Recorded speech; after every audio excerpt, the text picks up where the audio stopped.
The lucrative business Tushin built attracted the attention of organized crime. These government tapes of a conversation between reputed hitman Frank Schweiss and a longtime Chicago porn dealer show the extent of the mob's interest.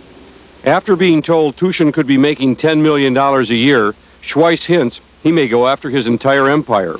Okay, the main thing we're going to work on right now, Red, is your front down the street here.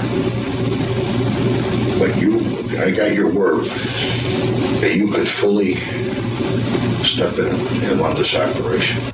Successful porn dealers are not known for their longevity. Again, 9 years later, there was another murder. The year, 1985. The victim, Patrick Patsy Ricciardi. His body was found stuffed in the trunk of a stolen car. Until his death, Ricciardi was one of Stephen Tushin's chief business rivals. Tushin had everything to gain by both murders, but police had no solid evidence to link him to either killing. So law enforcement had to find another way to put Tushin out of business.